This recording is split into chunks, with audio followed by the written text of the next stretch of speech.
Жашы жетелик кыздарды зордуктоо көбөйүп, айрым фактылар боюнча аларды коргой турган укук коргоо органдары өздөрү аралашканы коомчулуктан нааразылыкты күчөттү.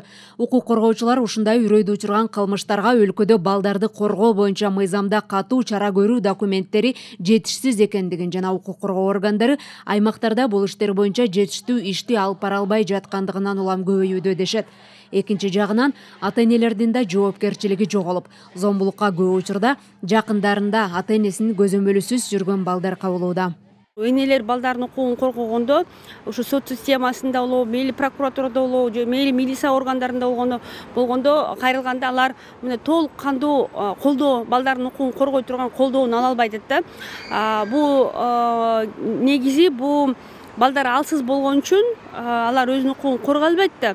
Ошондуктан алардын ден соолугуна, психикалык жана физикалык ден соолугуна абдан мындай оорчундуу терс таасир алып келип атат. Өспүрүм кыздардын запкы жеп калышы боюнча эл арасында нааразылыктар күчөп, кайдыгер эмес жарандар жума күнү митингге чыгышкан. Андан кийин маселе социалдык тармактарда да кызуу талкууланып, көпчүлүгү жазанын жеңилдигинен же коррупциялашкан сот чечиминен улам зөөкүрлөр эркиндикте жүргөнүн жазып чыгышты. Кылмышка шектүү кызматкерлер бар экени аныкталган. Ушул биздин өзүбүздүн эле милиция кызматкерлери аныктагандан кийин эле ушул 2-3 күндөн өткөндөн кийин эле бул ишти ушул кызматкерлер катышы бар болгондуктан Свердлов райондук прокуратурасына өткөрүп берип, тергөө амалдарын улантып, учурда сот жүрүп жатат. Андан соң Бишкектин Свердлов райондук сотунун судьясы Жаналы Батырбеков 16 жаштагы кызды зордуктоого шектелип жаткан жарандарды бошоткондугу үчүн кызматынан кетти.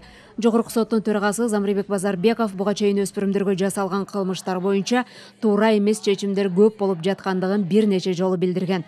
Бул боюнча президенттик администрация билдирүү таратып, мамлекет башчыдагы мындай терс көрүнүштөрдү кескин сындарын айтты.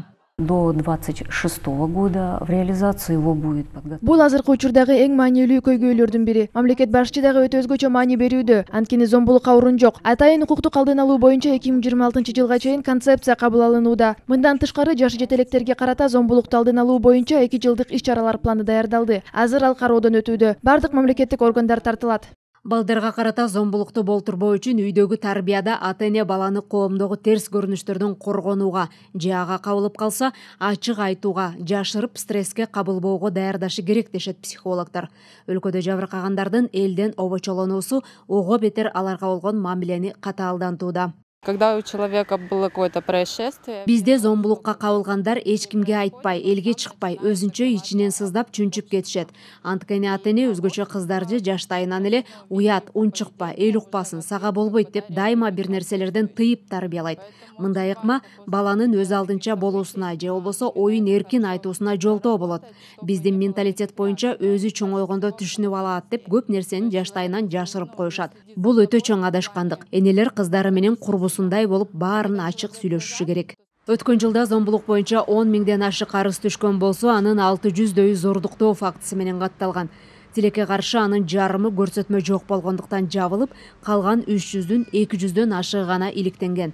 Муну менен зомбулукка шектелгендердин дээрлик басымдуу бөлүгү жазасын тартпай калган.